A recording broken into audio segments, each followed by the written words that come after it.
¿Qué tal amigos? ¿Qué tal? Buenas tardes. Hoy es lunes 4 de mayo del 2026 y ya estamos aquí como todos los días de lunes a jueves. Tenemos una cita en este canal de ustedes, que es muy de ustedes. Ustedes son parte de esta comunidad, somos de 4T Noticias.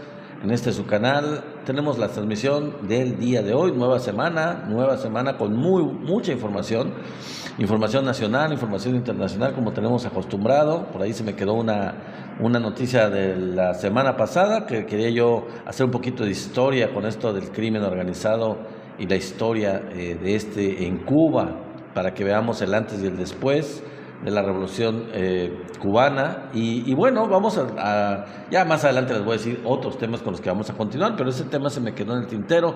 Mi querido José Miranda, bienvenido como siempre, todos los días aquí, el gran José Miranda, el gran amigo que siempre nos acompaña, siempre está muy pendiente de estas transmisiones. Gracias por estar aquí, buenas tardes, muy buenas tardes.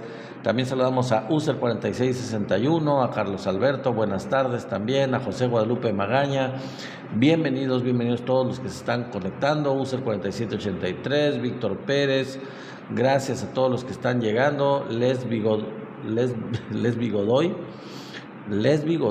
ok, Ernesto Flores, bienvenido también, gracias a Juan, bienvenido, buenas tardes, Corporación Key, gracias mi querido Les Bigodoy, mi querida amiga, gracias por tu like, Juana García, bienvenida amiga, buenas tardes, a Cucho Lugo, saludos, buenas tardes también, y muchas gracias a José Miranda, que tiene como que el mal del Zambito, tiene como que pum, gracias por los likes, por darle tap a la pantalla, mi querido José. Igual los invito a que ustedes lo hagan también, igual que José.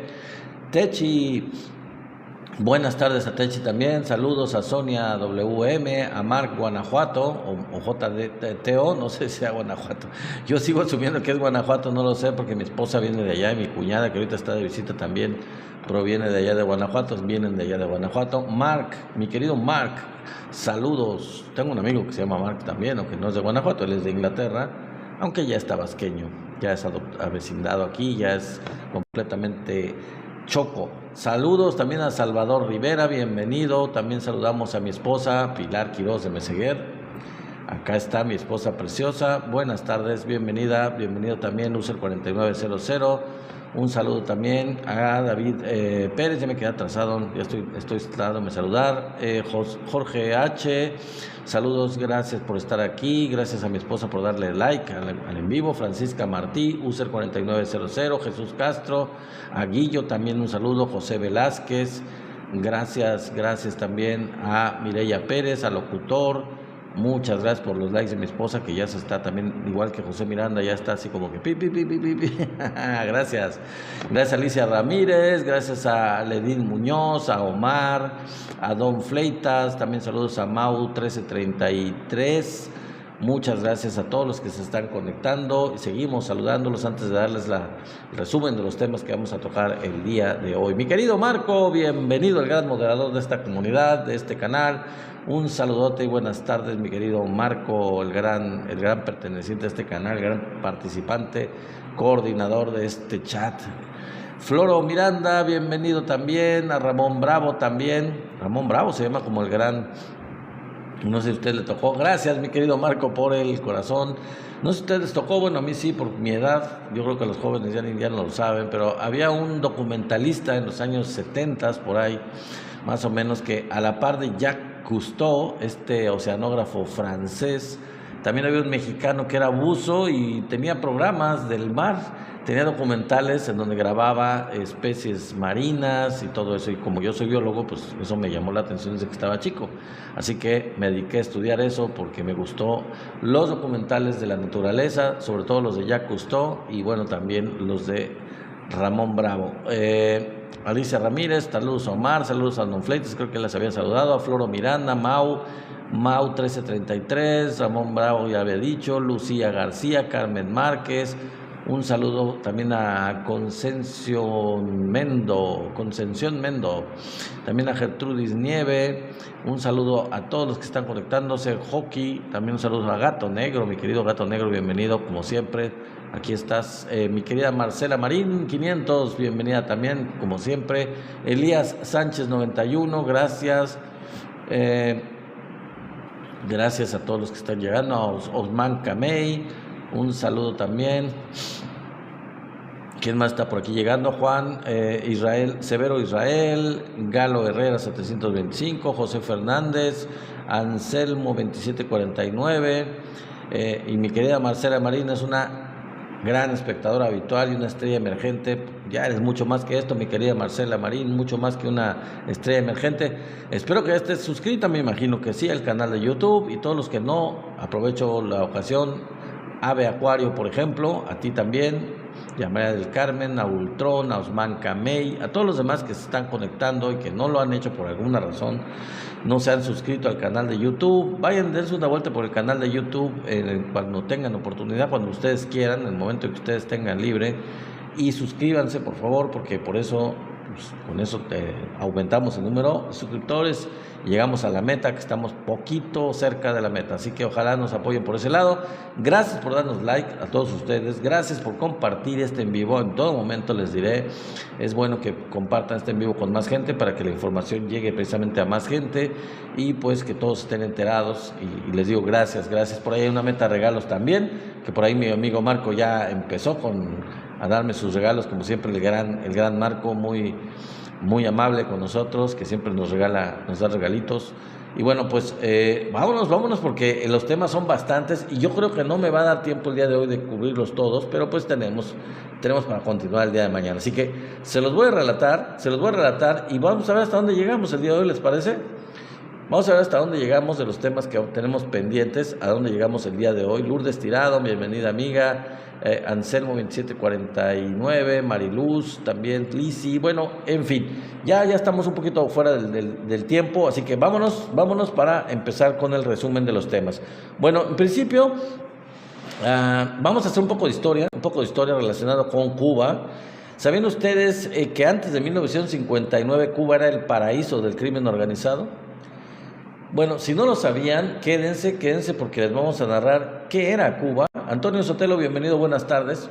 ¿Qué era Cuba? ¿Cómo era Cuba? ¿Qué tenía Cuba? ¿Qué no tenía Cuba en el año anterior a 1959, anterior a que llegara la Revolución Cubana, que tanta gente pues que critica por falta de conocimiento, evidentemente, muchas veces no por maldad, sino por falta de información, por ignorancia, por falta de conocimiento, y bueno, en fin, pero bueno, aquí vamos a aclararlo, y ya hablando de Cuba, precisamente, ahí vivían los pesados, así es, mi querido José Miranda, de eso vamos a hablar, los pesados de la mafia gringa italiana, vamos a hablar de ese tema, y ahora, relacionado con Cuba, vamos a continuar de eso después con el tema de que Cuba logró refinar su propio petróleo. Fíjense, es una súper noticia para el pueblo hermano de Cuba. Cuba ya logró refinar su propio petróleo, y es una noticia de verdad importante para la soberanía de Cuba, pero sobre todo para la sobrevivencia de Cuba por la cuestión energética y por el bloqueo que han estado sufriendo desde hace más de 60 años. Entonces, con ese tema vamos a seguir. Kenis Villalobos, saludos. Israel, también con otro tema que vamos a seguir, es que Israel, fíjense, pagó la liberación de Orlando Hernández. Si ustedes no saben, les vamos a comentar nuevamente, vamos a hablar de quién es Orlando Hernández y por qué estaba preso en Estados Unidos, qué pena estaba cumpliendo en Estados Unidos durante muchísimos años, tenía una pena de muchos años, y por qué lo liberaron. Y lo liberaron tanto Trump y también el gobierno de Israel de una prisión de Estados Unidos, y pues ya les vamos a platicar por qué, porque quieren que, increíblemente, un presidiario capturado y juzgado y condenado por mismo Estados Unidos, lo quieren regresar a la presidencia de Honduras. Así es, 44 años, mi querido José, gracias por el dato, fíjense, ya me ayudó mi querido José, muy puntual, 44 años. Vamos a ver el detalle más adelante, José, y todos ustedes. También vamos a hablar, si nos da tiempo, yo creo que sí, de lo que ha estado en boca de todos. Ya saben, hemos estado hablando de eso la semana pasada. La Fiscalía General de la República ya abrió una carpeta de investigación sobre la actuación ilegal de agentes de la CIA en México. Ya saben ustedes, el estado de Chihuahua, este escandalazo que se salió a relucir con la gobernadora de Chihuahua, Maru Campos. Y continuamos también con el tema, ya la respuesta a Estados Unidos, que ya todo el mundo sabe, que es que la DEA y la Fiscalía de Nueva York presentaron una acusación, en respuesta, claro, contra Rubén Muñoz Rocha, el gobernador de Sinaloa, y otros 9 funcionarios del gobierno de México, de diferentes niveles, precisamente acusándolos de narcotráfico. Vamos a hablar de este tema también, que es bastante patético y que, bueno, adelantándoles un poco de una vez, pues a diferencia de la gobernadora Maru Campos de Chihuahua, el gobernador de Sinaloa pues pidió licencia para que digan que no queda por mí. Si hay alguna investigación seria, la va a hacer la Fiscalía de la República también, General de la República, en principio, pero como dice José Miranda, sin ninguna prueba. Y lo han dicho la gente que está en la Fiscalía General de la República, sin ninguna prueba, en lo absoluto, pero claro, lo que quieren es contrarrestar el escandalazo de lo que pasó de la intromisión en Chihuahua, acusando a México, ahora sí que asustándolos con el petate del muerto, tratando de juzgar a un gobernador cuando no tienen pruebas. Y si tienen, como dice la presidenta, pues que las presenten, pero no las tienen porque no las presentaron. En fin, también vamos a continuar, si nos da tiempo, que es un tema muy importante, el plan de la derecha. El plan de la derecha es el título de este en vivo. El plan de la derecha es nada más y nada menos de sacar a la izquierda de Latinoamérica, de la derecha mundial, de la derecha gringa, de la derecha internacional, es sacar definitivamente a la izquierda de Latinoamérica. Lo han estado avanzando, lo han estado logrando en diferentes países, en Bolivia entre ellos, en Perú, obviamente en Argentina, en Ecuador, y bueno, quieren seguirse con los que están rebeldes, México, Colombia y Brasil, entre otros, sobre todo esos 3, y es un plan bien armado que no van a cejar, están dedicados a eso. Bueno, y si nos da tiempo, terminaremos el día de hoy con el tema de los tiroteos, la salud, la vivienda y la inseguridad económica en los Estados Unidos.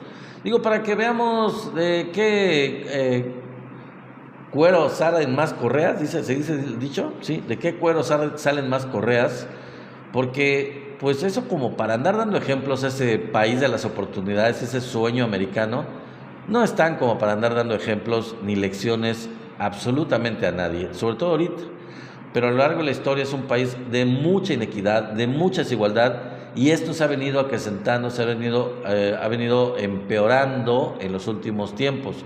Así que, como ya les dije, tiroteos, salud, vivienda e inseguridad en los Estados Unidos sería el último tema del día de hoy, y si no, pues continuaremos mañana. Vamos a empezar de una vez porque si no nos va a ganar el tiempo. A ver, ¿sabían ustedes, amigos, que antes de 1959 Cuba era el paraíso del crimen organizado? Bueno, pues les comparto esta fascinante y oscura historia que parece sacada de una película de gángsters. ¿Ya se acuerdan ustedes de los gángsters de la época de Elliot Ness? Esta lucha contra los gángsters que traficaban alcohol en Estados Unidos. Bueno, ahora nos vamos a Cuba porque esa historia también salpicó a Cuba. Bajo la dictadura de Fulgencio Batista, la isla se convirtió en el lavadero de dinero más grande del mundo para la mafia ítalo-estadounidense, y aquí les vamos a contar precisamente los detalles más impactantes de todo esto. Vamos, en primer término, a hablar del pacto entre Fulgencio Batista y la mafia de Estados Unidos. Todo comenzó, como si fuera un cuento de niños de la noche, todo comenzó con una alianza entre el dictador y el famoso gángster Meyer Lansky. Tras su golpe de estado en 1952, Batista les ofreció control absoluto de casinos, hipódromos y hoteles de lujo en La Habana, a cambio de enormes sobornos. Era para ellos un negocio redondo, evidentemente, era un negocio redondo. La Habana se convirtió realmente así en Las Vegas del Caribe. La ciudad se llenó obviamente de casinos glamorosos como el del Hotel Nacional, el Hotel Riviera y el Hotel Capri. Pero detrás de las luces y del jazz, estas instalaciones eran fachadas para lavar millones provenientes del narcotráfico, de la prostitución y de las apuestas ilegales en los Estados Unidos. Luego se dio digamos, la conferencia, vamos a hablar de la conferencia de 1946, que fue en ese tiempo la cumbre de Lampa. La cumbre de Lampa, en esta conferencia realizada un año después de la Segunda Guerra Mundial, hasta celebraron una reunión de la mafia en el Hotel Nacional de Cuba, al cual asistieron leyendas del crimen como Lucky Luciano. ¿Sí han escuchado a Lucky Luciano? Famoso gángster, mafioso de Estados Unidos, Frank Costello y Vito Genovese, todos ellos de la mafia ítalo-norteamericana. Cuba era entonces el centro de sus operaciones internacionales. Luego se da lo que podríamos llamar el lavado de dinero a gran escala. El dinero sucio, fíjense, entraba por puertos y pistas aéreas privadas, se blanqueaba en Cuba mediante inversiones en construcción y en hoteles, y luego volvía limpio a los Estados Unidos. Se estima, amigos, que se lavaron cientos de millones de dólares de esa forma. La otra cara de la moneda, en ese tiempo, precisamente durante la dictadura de Fulgencio Batista, pues era el pueblo cubano. Mientras La Habana era un paraíso para los turistas y los mafiosos, el pueblo de Cuba entero sufría. Había, para que se den una idea, un 57% de analfabetismo, 57%. Un 60 de cada 100 niños, o sea, un 60%, 60 de cada 100 niños cubanos, bueno, yo no puedo decir la palabra, desvivían al nacer. O sea, pasaban al otro mundo al nacer, simplemente por nacer, sin condiciones. 60 de cada 100 quedaban desvividos. 60,000 mujeres trabajaban como sirvientas y miles más, pues, en la prostitución. La discriminación racial existía y abundaba, dominaba, tanto en playas como en clubes. El final, pues llegó la revolución a Cuba. En 1959, Fidel Castro y los barbudos terminaron con este festín de corrupción. Nacionalizaron todo, expulsaron a la mafia y a Batista, que huyó con una fortuna robada. Esta historia es un recordatorio, amigos, de cómo el crimen organizado puede corromper un país entero, con consecuencias devastadoras para su gente. La próxima vez que vean El Padrino, o por ejemplo cualquiera de ellas, o por ejemplo Scarface, recuerden muy bien que la realidad superó la ficción en Cuba. La realidad superó la ficción en Cuba. Y regresando a esto tantito, digo nada más para pasar al siguiente tema, del 57% de analfabetismo que tenía Cuba en el tiempo anterior a la revolución, pues ya no existe prácticamente el analfabetismo en Cuba. Al día de hoy, desde hace muchos años, toda la población está completamente alfabetizada. Casi todos los cubanos tienen una carrera, muchos de ellos tienen 2, 3 carreras, muchos de ellos tienen maestrías, muchos de ellos tienen doctorados. Los cubanos estudian, los cubanos tienen salud y no hay niños que se vayan al otro mundo al nacer durante el parto, como ocurría en esos tiempos. Saludos hasta California, mi querido Celsa 384, un saludo también a Delfina Mora. Bueno, les digo, la situación cambió de manera radical.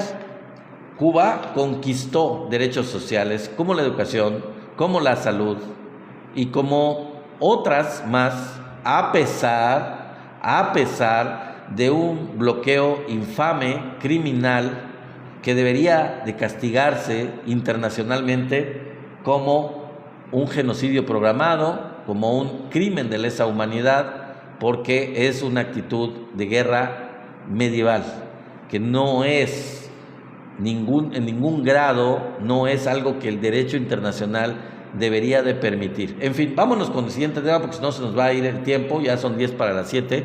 Vámonos con el siguiente que tiene que ver también con Cuba y es la continuación de lo que está pasando ahorita. Fíjense, una muy buena noticia con el pueblo cubano. Cuba logró refinar su propio petróleo por primera vez en medio del bloqueo energético de Estados Unidos. Y ahí les va la nota.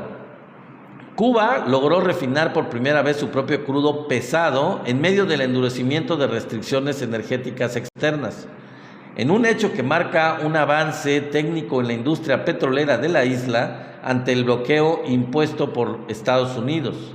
El resultado se obtuvo tras la adecuación de instalaciones en la refinería Hermanos Díaz, donde anteriormente se procesaba petróleo importado, lo que permitió adaptar la infraestructura a las características del crudo nacional, del crudo producido en Cuba, que es más denso y que tiene un alto contenido de azufre, porque si ustedes no lo sabían, Cuba también tiene áreas de explotación de petróleo, áreas en donde existe el petróleo en Cuba, así como México, así como Venezuela, etc. De acuerdo con Irene Barbado, directora de la planta, el proceso implicó ajustes operativos para hacer correr un tipo de petróleo que históricamente había sido considerado muy difícil de refinar, debido, entre otras cosas, a su viscosidad y a su composición química. A través de un ensayo experimental se logró obtener derivados como diésel, nafta y otros combustibles, lo que abre la posibilidad de aprovechar de forma más directa los recursos energéticos disponibles en el país, en un contexto de limitaciones en el acceso a insumos externos. El desarrollo se apoyó en una tecnología de termoconversión diseñada por el Centro de Investigaciones del Petróleo, que permite transformar las propiedades del crudo pesado mediante calentamiento controlado para facilitar su procesamiento. Este método reduce la complejidad de los compuestos presentes en el petróleo, mejorando su manejo sin necesidad de depender de mezclas con otros combustibles. Un factor clave ante, obviamente, como ustedes saben, la escasez de insumos que tiene Cuba, como el nafta. Desde el gobierno cubano, el presidente Miguel Díaz-Canel destacó que este avance rompe la idea de que el crudo nacional no podía ser refinado, al tiempo que refuerza la estrategia de reducir la dependencia energética externa. En la misma línea, directivos de la Unión Cuba Petróleo señalaron que el objetivo es optimizar el uso de los recursos disponibles, especialmente ante las dificultades de suministro derivadas del bloqueo y del contexto internacional. Este avance ocurre en un escenario económico complejo, donde la crisis energética ha impactado sectores clave como el turismo, considerado uno de los principales motores de ingresos para la isla. Durante el primer trimestre del 2026, la llegada de visitantes internacionales se redujo casi a la mitad en comparación con el mismo periodo del año anterior, reflejando las dificultades operativas que enfrenta el país, entre ellas la disponibilidad de combustible. La disminución en la actividad turística también se ha visto influida por la suspensión de vuelos de aerolíneas internacionales, derivada de las limitaciones para abastecer combustible en territorio cubano, lo que obviamente ha afectado la conectividad aérea.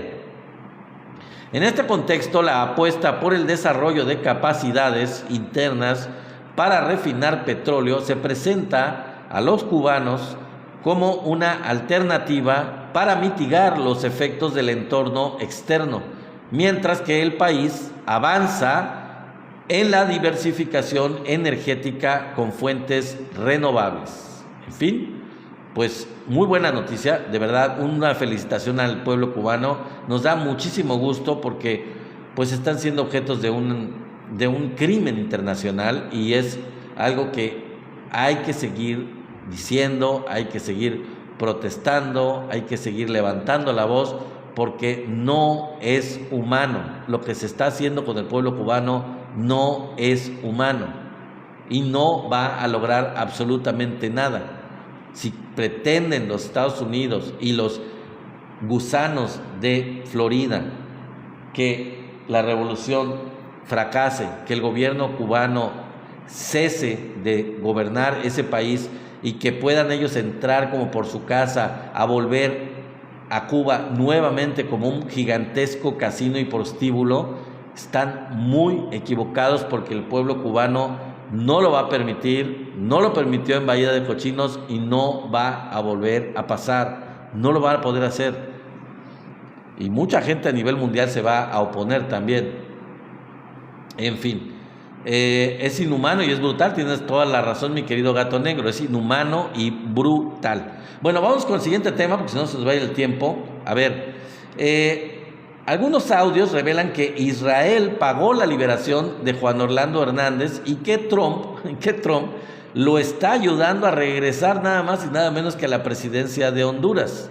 Fíjense que audios de WhatsApp, Signal y de Telegram, publicados en exclusiva por un canal, el canal Red, que bueno, se los recomiendo mucho, y Honduras Gate, destaparon una operación de corrupción e injerencia política en Honduras, con la participación directa de Donald Trump y Benjamín Netanyahu.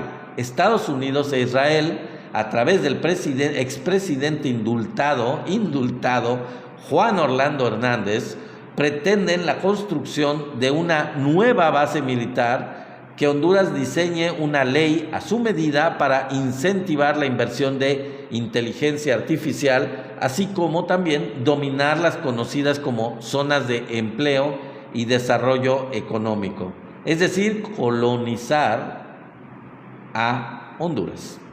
Donald Trump y Benjamín Netanyahu se preparan para extender sus zonas de control en Centroamérica.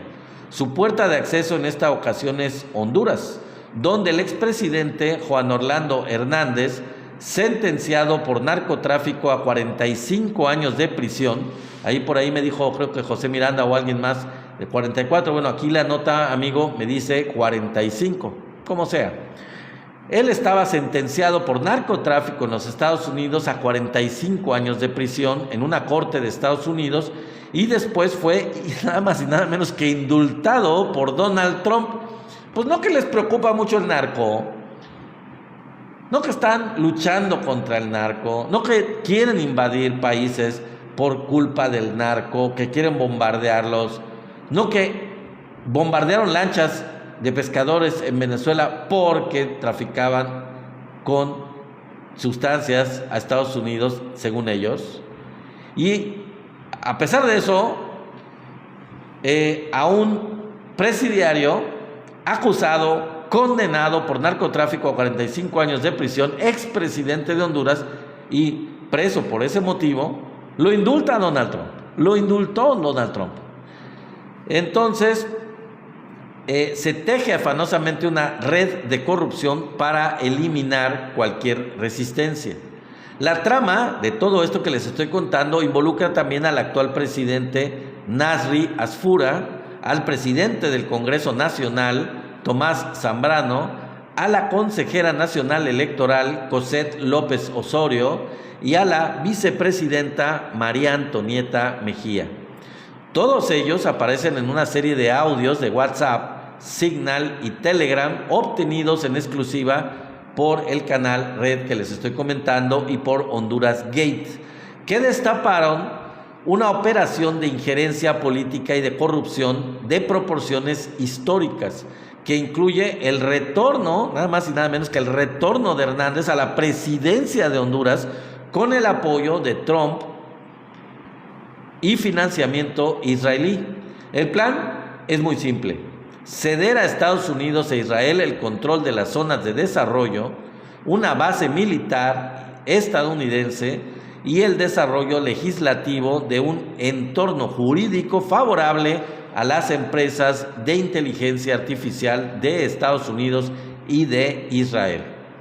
Las conversaciones que publicamos en exclusiva fueron realizadas entre enero, se publicaron en exclusiva, fueron realizadas entre enero y abril del 2026 y prueban que las sombras que se cernían sobre el proceso electoral hondureño no fueron sospechas.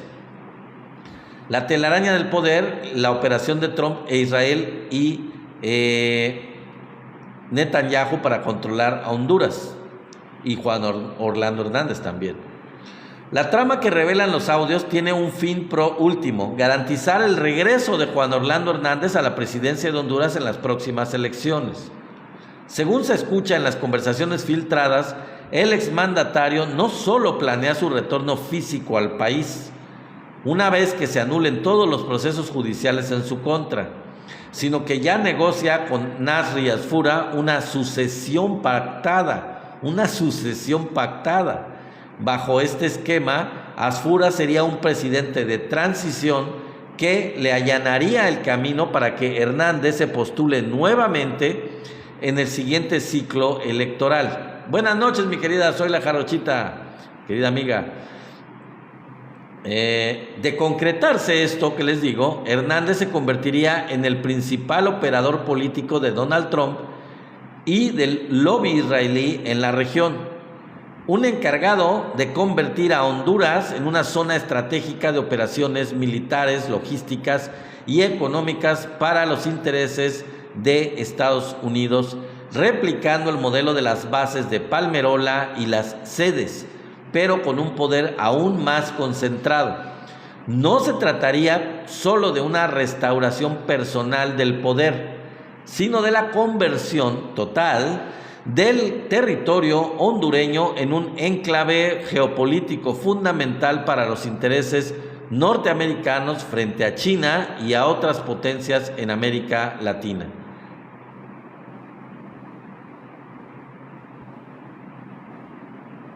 Sí, una de las notas de voz, es que me quedé callado tantito porque aquí hay una nota de voz, no se las voy a pasar, pero se las voy a leer. Una nota de voz de María Antonieta Mejía a Juan Orlando Hernández, el que era narcotraficante convicto, preso y condenado y liberado por Trump.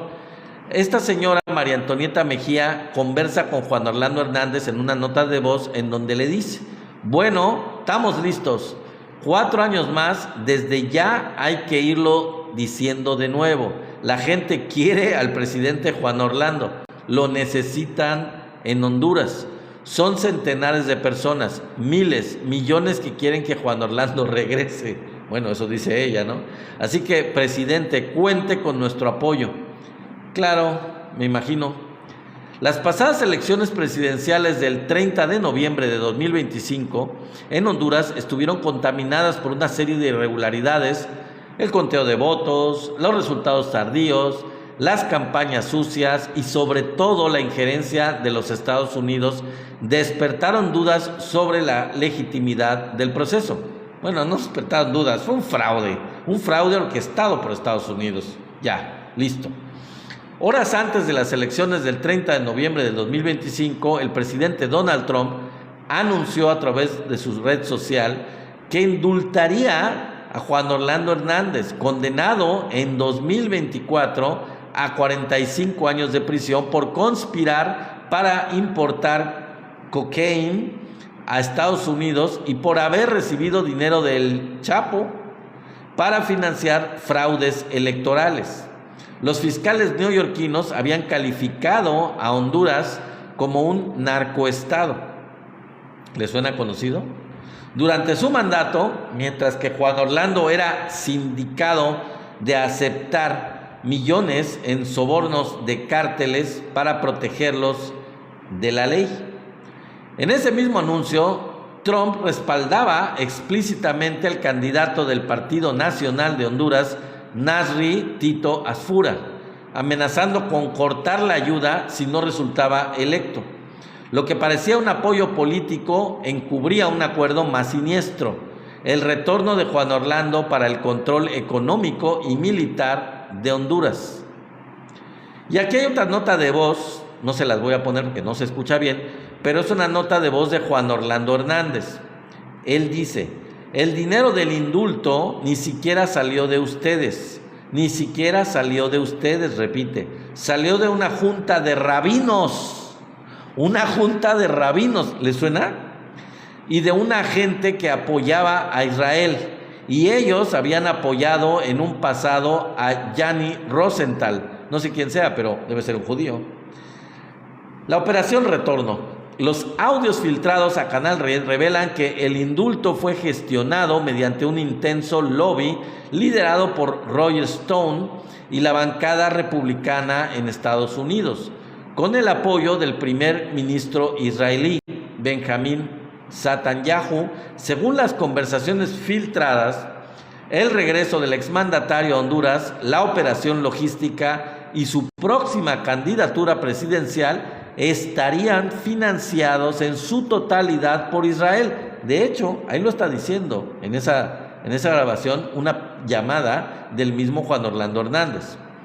En estos audios el expresidente es escuchado coordinando directamente con la consejera electoral Cosette López Osorio, el presidente del Congreso Nacional Tomás Zambrano y la ex vicepresidenta María Antonieta Mejía, un plan para eliminar cualquier obstáculo judicial en su contra y aniquilar a la oposición de los espacios de representación. Y aquí hay otra nota, otro audio de Juan Orlando Hernández, en donde él dice lo siguiente: el primer ministro de Israel nos va a dar el apoyo. Nosotros estamos muy agradecidos con él. Tuvieron mucho que ver ellos, tuvieron todo que ver. De hecho, ellos son mi salida, dice pero no, debe ser ellos son mi salida y negociación. O sea, ellos fueron los responsables de su salida y de la negociación. Aunque Narri Asfura declaró durante la campaña no tener ninguna vinculación con Hernández, eso dijo el candidato que ganó fraudulentamente actualmente en Honduras, los audios demuestran que su llegada a la presidencia fue parte de un plan diseñado por Trump y por Juan Orlando Hernández. Tras las controversiales elecciones del 30 de noviembre, mejor conocidas como fraude. Asfura fue declarado ganador con un 40.27% de los votos sin haberse culminado el conteo total. Funcionarios electorales y el gobierno saliente de Xiomara Castro denunciaron irregularidades, mientras Estados Unidos restringía visas a los magistrados que impulsaban el reconteo, incluyendo a Mario Morazán y a Marlon Ochoa. Apenas tomó posesión, Asfura viajó, ¿saben a dónde? ¿A dónde creen? A Mar-a-Lago, para postrarse a los pies y reunirse postrado a los pies de Donald Trump, donde habrían negociado ellos dos en esa reunión una agenda de intereses extranjeros. Y ahí les va otro audio de Juan Orlando Hernández en su comunicación con Narri Asfura. Presidente, buenas tardes, un saludo, aquí preguntándole sobre mi caso, si tiene alguna resolución, si tiene algo que compartirme para ver si han avanzado con el tema de la Corte Suprema de Justicia. Yo quiero pensar que usted no va a hacer a un lado a mí, qué mal, pero bueno. Porque gracias a mí, no me va a hacer a un lado, está mal, no sabe ni hablar el tipo. Porque, dice él, gracias a mí, usted está sentado en esa silla. O sea, no se lo mandó decir el tipo, gracias a mí, usted está sentado en esa silla. Presidente, voy a ser yo. Presidente, voy a ser yo, le dice. O sea, hágase a un lado, ¿no? Gracias por participar. Y espero su apoyo, porque eso fue lo que hablamos con el presidente Trump. No pues, o sea, el colmo, o sea, todo transparentado, todo completamente demostrado, la sumisión absoluta, abyecta. Los audios confirman que Trump y Netanyahu buscan una compensación millonaria a cambio de la designación de presidentes. La negociación en la residencia de Florida incluyó la expansión de las zonas de empleo y desarrollo económico, sedes, la construcción de una nueva base militar, un tratado de libre comercio y una ley para incentivar la inversión en inteligencia artificial, cuyos contratos serían entregados directamente a empresas privadas estadounidenses como General Electric. Los sedes, conocidos como estados privados o ciudades modelo, han sido señalados por permitir tribunales autónomos y sistemas jurídicos extranjeros en territorio nacional. O sea, eso es lo que quiere el PAN, ¿no? Lo que quiere seguramente María Eugenia Campos y el PAN. Tener algo así como en Honduras, estados privados o ciudades modelo, en donde haya tribunales autónomos y sistemas jurídicos extranjeros en el territorio nacional, lo que organizaciones civiles denuncian como una cesión de soberanía. Pues claro, es una cesión de soberanía. Bueno, otra nota de voz, pero en este caso de Nasri Asfura a Juan Orlando Hernández, la contestación del señor que está de títere, de pelele, de presidente en Honduras, que ganó de manera fraudulenta, estilo Calderón, guardándole la silla a Juan Orlando Hernández. Ahí le va la nota de voz de Nasri Asfura a Juan Orlando Hernández. Presidente, qué gusto saludarle. Y le dice presidente, pues si ya no lo es, señor. O sea, es como los panistas que se decían presidente cuando ya no lo eran. Le siguen diciendo presidente a Fox. Es como los gringos que le dicen presidente a los expresidentes. De verdad. Bueno, ahí les va. Presidente, qué gusto saludarle, le dice Nasri Asfura a Juan Orlando Hernández. Ya tuvimos una sesión privada con círculos inversionistas y están muy positivos para ver la expansión en Roatán de la sede y en Comayagua, para también Palmerola. Vamos a mover otra Palmerola específicamente ahí en Roatán, a donde está Próspera. Una base, eso ya lo negociamos, una base, ya saben, una base militar, ¿no?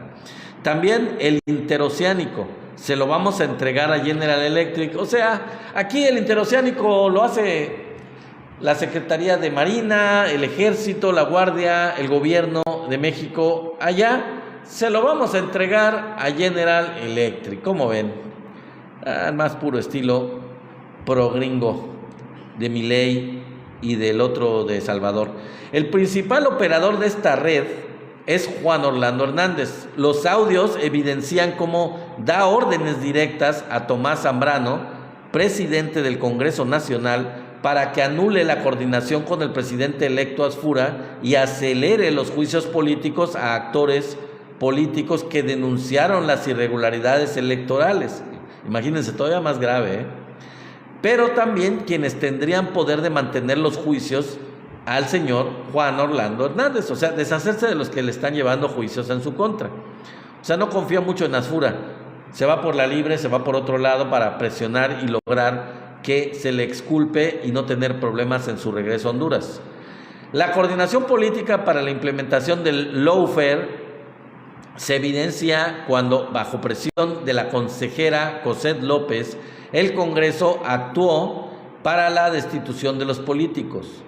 El pasado 16 de abril, con 88 votos a favor, el hemiciclo destituyó a Marlon Ochoa, Mario Morazán, Lourdes Maribel Mejía y Gabriel Gutiérrez del Tribunal de Justicia Electoral. O sea, eliminaron a los que no les gustaban del Tribunal Electoral, de Justicia, del Electoral de Justicia, de Justicia Electoral, como sea, para que no hubiera problemas.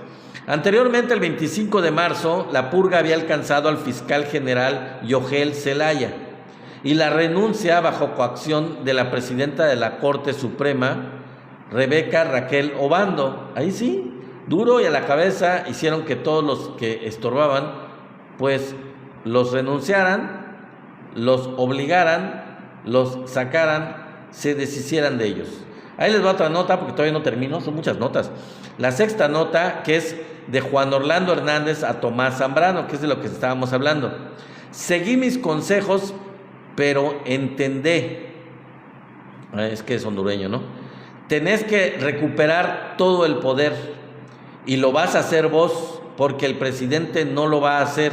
El presidente está ocupado viajando aquí y allá, haciendo amistades, y las ayudas que estoy mandando yo, te mandé la gente de Israel, te mandaron dinero, estoy yo haciendo lobby aquí. Bueno, entonces vos mírate a ver quién es el que realmente te está aconsejando correctamente.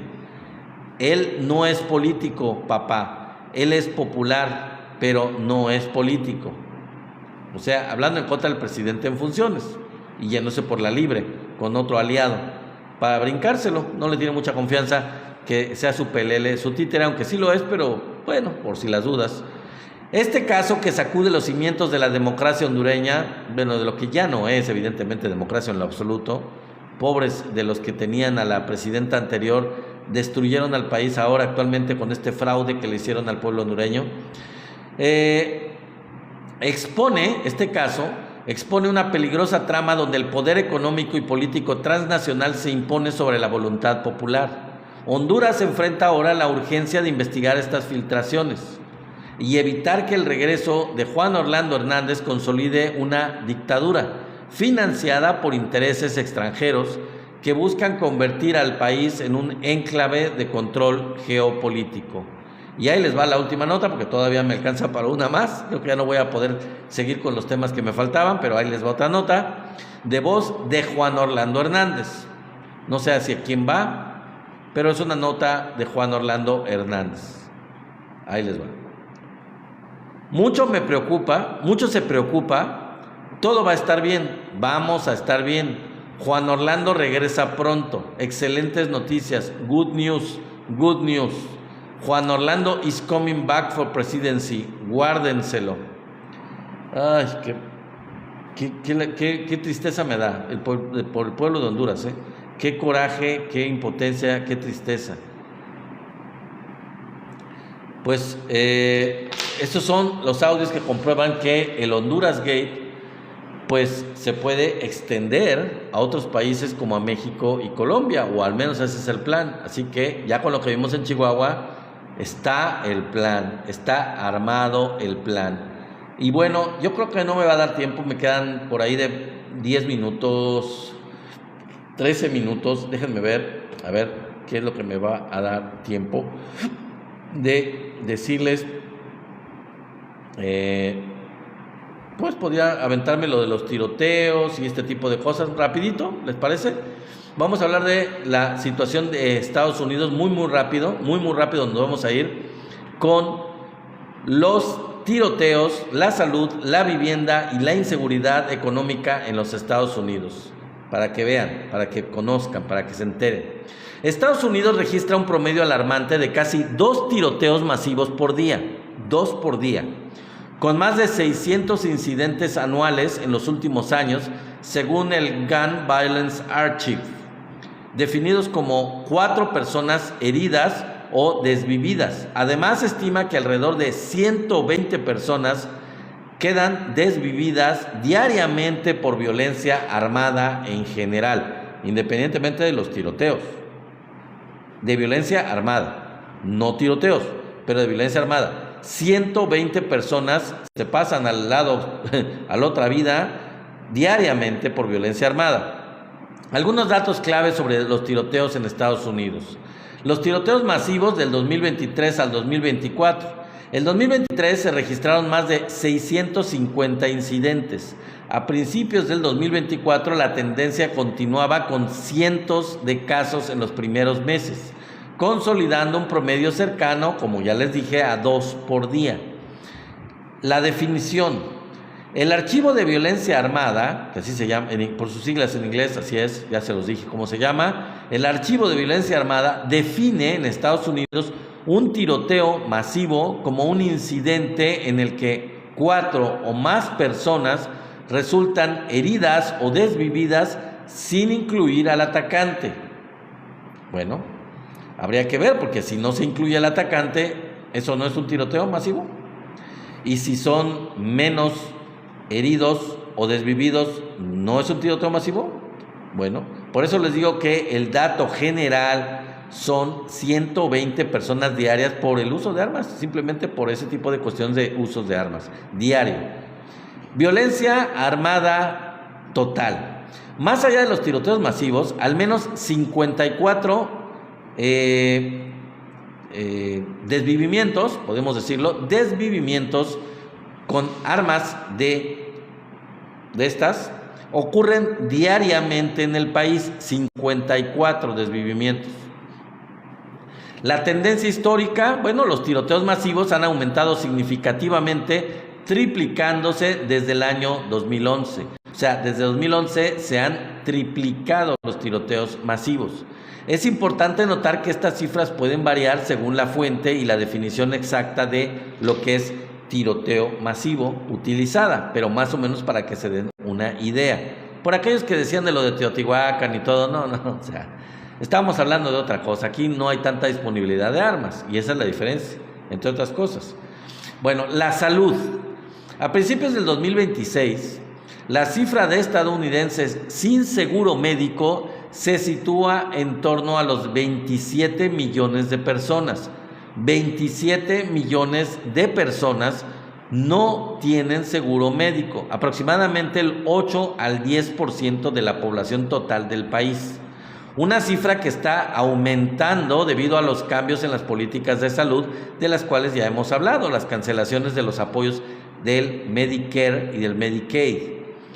Puntos claves sobre la crisis de cobertura en el 2026, ahí les van. Impacto en la expiración de subsidios.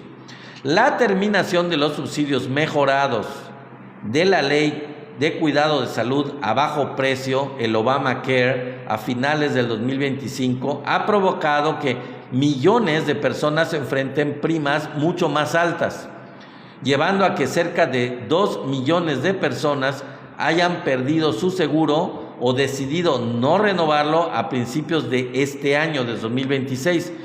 2 millones de personas en este año perdieron su seguro o no quisieron renovarlo o lo perdieron definitivamente por el costo que implica. No tienen manera de hacerlo. El aumento de los costos. Se estima que la expiración de estas ayudas impacta a 22 millones de personas en Estados Unidos, con un aumento promedio en los costos anuales de más del 100% para algunos planes de salud. Más personas en riesgo. Las proyecciones indican que el número de personas sin seguro podría aumentar aún más a lo largo del año a medida que los costos sigan subiendo y los efectos de los cambios en Medicaid se intensifiquen. En cuanto a los resultados de salud, bueno, podemos decir que más del 50% de las personas sin seguro médico no han asistido a un doctor en los últimos 12 meses. O sea, en el último año, más del 50% de las personas, la mitad de las personas que no tienen seguro médico, pues ya no han asistido al médico, lo cual significa que no tienen la posibilidad de ir. La situación sigue siendo volátil y la cifra podría fluctuar dependiendo de las acciones que tome el Congreso respecto a la financiación de la salud en el transcurso del año 2026, de este año 2026. Pero bueno, el presidente Trump eliminó 1,000 millones de dólares o $1 billón, no estoy seguro de la cantidad, que era el presupuesto de salud en Estados Unidos para la gente más pobre, el Medicaid y el Medicare. Se eliminó un presupuesto de 1,000 billones o millón, no sé, no estoy seguro, y ese presupuesto exactamente se transfirió a la defensa o a la Secretaría de Guerra, como le quieran llamar. Bueno, la vivienda. Vámonos antes que se me acabe el tiempo. Según los datos federales más recientes publicados a finales del 2024 y proyecciones para el 2025 y 2026, la falta de vivienda en Estados Unidos ha alcanzado cifras récord. El récord histórico de enero del 2024, más de 771,480 personas experimentaron falta de vivienda en una sola noche. O sea, se quedaron sin vivienda en una noche. Los corrieron de su casa en una noche a más de 750,000 de personas. En una noche, solamente en enero del 2024. Lo que representa un aumento del 18% respecto al 2023. La tendencia, ¿cuál es para el 2025? Que no hay dato todavía, y en este 2026, está empezando.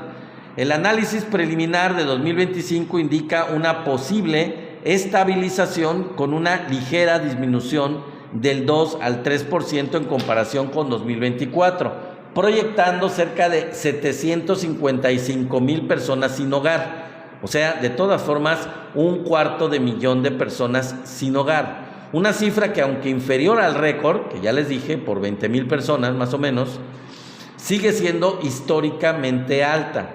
¿Cuál es el impacto familiar? La crisis afectó desproporcionadamente a familias con hijos, con un aumento del 40% en esta categoría en 2024, incluyendo cerca de 150,000 menores de edad. En cuanto a la ubicación, parece ser que California concentra aproximadamente una cuarta parte del total nacional de personas sin hogar. Una cuarta parte solo en el estado de California. Imagínense nada más. Es horrible, horrible. Y los factores clave, bueno, el aumento ha sido impulsado por la falta de viviendas asequibles, el incremento del costo de vida, la inflación y un aumento en la inmigración. En fin, a pesar de todas las campañas del ICE de luchar contra la inmigración y de deportar a más de 1,000,000, creo. Ahora ya va muchísima gente que se ha deportado. En fin, amigos, esto ha sido todo. No me alcanza el tiempo ya para hablar de la inseguridad económica y de los demás temas que les tenía guardados. Me queda para mañana la inseguridad económica y otros temas más que ya les relaté. En este caso vamos a hablar de la inseguridad económica. Mañana continuaremos con la Fiscalía General de que abrió, ya saben ustedes, la carpeta de investigación sobre la actuación de los agentes de la CIA. Continuaremos también con la DEA y la presentación de la acusación, que no tiene pruebas, contra Muñoz Rocha y otros funcionarios, y también con el plan de la derecha internacional de sacar a la izquierda de Latinoamérica. Y esos van a ser los temas del día de mañana. Espero que ustedes me acompañen con eso.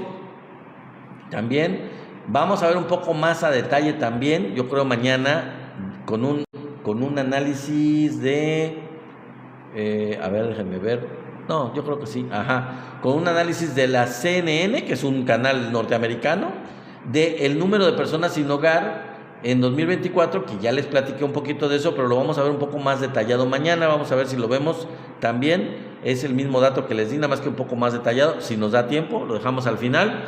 Pero esos van a ser los temas del día de mañana. Espero que me acompañen y les agradezco mucho. Ya no me dio tiempo de saludarlos a los que están en el chat, de agradecerles por estar en el en vivo del día de hoy, porque pues les dije yo, mucha información que relatarles, y pues nos quedamos pendientes para mañana con algunos que nos quedaron por ahí en el tintero. Así que ojalá contemos con su presencia el día de mañana. Los esperamos a las 6:30 como siempre, como todos los días. Y bueno, acompáñenme mañana. Acuérdense, los que no lo han hecho, que están aquí conmigo en esta comunidad de Somos la 4T Noticias. Recuerden que la tenemos también, esta comunidad, en YouTube. Así que dense una vuelta por allá, por favor, y suscríbanse al canal de YouTube, Somos la 4T Noticias, para que alcancemos la meta de suscripciones. Por allá, la ventaja, ¿cuál es? Que obviamente pueden ver los videos que se han realizado en vivo, aunque ya se hayan transmitido, los pueden ver grabados allá, pueden compartirlos tranquilamente, pueden darles like, pueden ver la parte que les interese específicamente, por el caso de que se hayan perdido algunos de los en vivo, como este, por ejemplo. Si este mismo del día de hoy no lo vieron completo, si les interesa repetirlo, ver el principio o ver el final o ver la parte intermedia del en vivo, bueno, pues ahí lo tienen, ahí lo pueden verlo con toda la calma, pueden verlo por partes. Pues ya saben que dura 1 hora, así que espero que nos acompañen por allá también que vayan, que se den una vuelta, que se suscriban para que lleguemos a esa meta. Entonces, gracias por sus likes, gracias por compartir este en vivo, gracias por sus regalos, mi querido Marco, gracias a todos por su permanencia aquí, por su visita, por su fidelidad, por su interés, por sus comentarios, por su análisis. Gracias a todos, amigos, nos vemos el día de mañana, cuídense mucho y bye. Hasta mañana, 6:30.